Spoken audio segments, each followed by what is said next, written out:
অবসরপ্রাপ্ত major general শরীফ উদ্দিনের নির্বাচনী গণসংযোগ ও পথসভা মঙ্গলবার ঋষিকুল ইউনিয়ন ৪ নম্বর ওয়ার্ড মাইন্ডল আরও ৮টি ওয়ার্ডে অনুষ্ঠিত হয়েছে। গোদাগাড়ী তানোরের গণমানুষের নেতা অবসরপ্রাপ্ত মেজর জেনারেল শরীফ উদ্দিনের নির্বাচনী গণসংযোগ ও পথসভায় স্বতঃস্ফূর্তভাবে অংশ নেন সর্বস্তরের মানুষ। এটি ছিল শুধু ভোটের প্রচারণা নয়, এটি ছিল দীর্ঘদিনের বঞ্চনা আর অবহেলার বিরুদ্ধে মানুষের নীরব প্রতিবাদের প্রকাশ। মেজর জেনারেল শরীফ উদ্দিন ঘরে ঘরে গিয়ে মানুষের কথা শুনেছেন, চোখে চোখ রেখে আশ্বাস দিয়েছেন, এই জনপদ আর অবহেলিত থাকবে না, আপনাদের কণ্ঠই হবে আমার রাজনীতির দিক নির্দেশনা। তিনি আরও বলেন, রাজনীতি আমার কাছে ক্ষমতার সিঁড়ি নয়, রাজনীতি হলো মানুষের অধিকার রক্ষার অঙ্গীকার। ভোটের মর্যাদা, নাগরিক সেবা ও ন্যায় বিচার, এই তিনটি হবে আমার অগ্রাধিকার। কাকন পৌরসভার প্রতিটি ওয়ার্ডে মানুষ আজ নতুন করে বিশ্বাস করতে শুরু করেছে এই নেতৃত্ব কথার নয়, কাজের নেতৃত্ব। ধানের শীষের পতাকা তলে এই গণজাগরণ ছড়িয়ে পড়ছে ঘরে ঘরে, মহল্লায় মহল্লায়। এখানে তার পরিবার ছেড়ে আপনাদের উন্নয়নের কথা ভেবে ২৮ বছর ১৯৯১ সাল থেকে ২০১৯ সাল পর্যন্ত আপনাদের শুধু উন্নয়ন উন্নয়ন উন্নয়ন এই চিন্তা ভাবনা করে আপনাদের সাথে কাজ করে গেছে।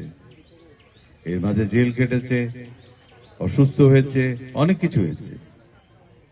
এবং উনি সোজা কথা বলতেন যে আমি উন্নয়নের জন্য এসেছি, আমার টাকা পয়সার অভাব নাই, আমার প্র্যাকটিস আছে। উনি সিনিয়র লয়ার ছিলেন হাইকোর্টে, সুপ্রিম কোর্টে, যথেষ্ট নাম যশ ছিল।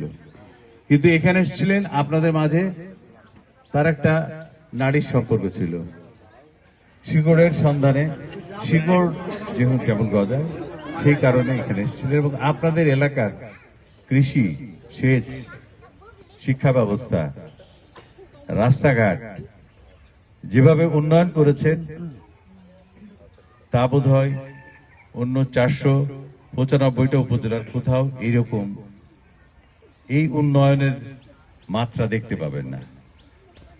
তবে উন্নয়ন আরো করতে পারতেন যদি গত ১৭ বছর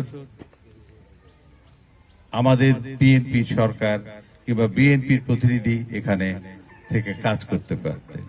রাজশাহী ১ আসনে বইছে বিএনপির ঐক্যের বিজয়।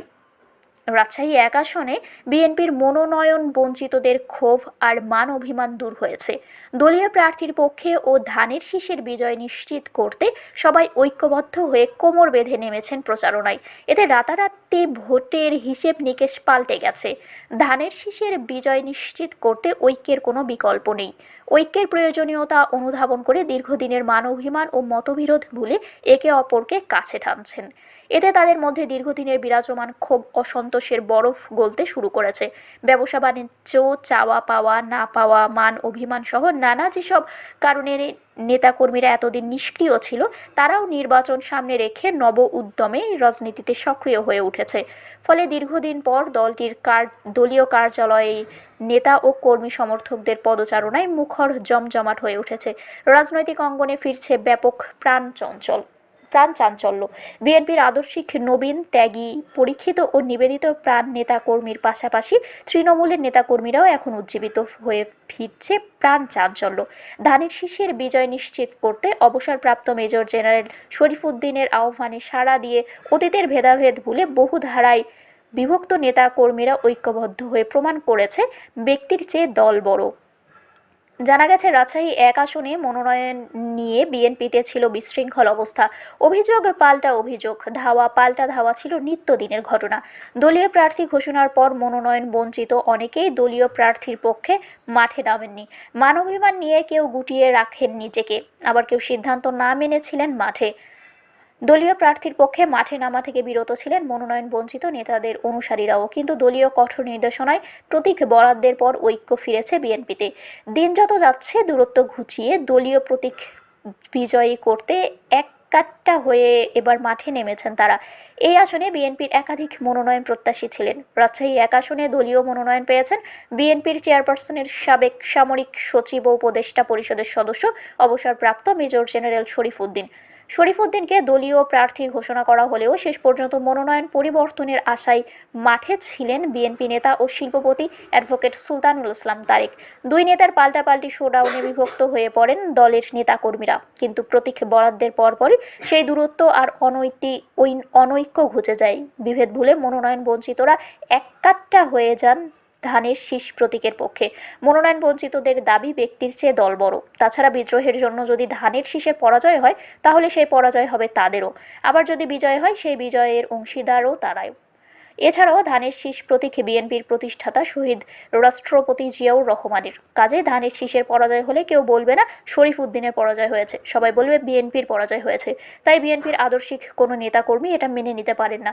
এ বিষয়ে রাজশাহী জেলা বিএনপির সদস্য ও তানোর পৌরসভার সাবেক মেয়র মিজানুর রহমান মিজান বলেন, বিএনপি দেশের সর্ববৃহৎ গণতান্ত্রিক রাজনৈতিক দল। দলের নেতৃত্বের প্রতিযোগিতা থাকবে, এটা স্বাভাবিক, কিন্তু দলীয় সিদ্ধান্তের বিষয়ে আমরা সবাই একতাবদ্ধ। তিনি বলেন, ধানের শীষের বিজয় নিশ্চিত করতে বিএনপির সকল স্তরের নেতা ও কর্মী সমর্থকগণ একাট্টা হয়ে কাঁধে কাঁধ মিলিয়ে কাজ করছেন। তিনি বলেন, তারা আশাবাদী দ্বিগুণ ভোটের ব্যবধানে ধানের শীষের বিজয় হবে। শারমিন শিমু, বরেন্দ্র টেলিভিশন।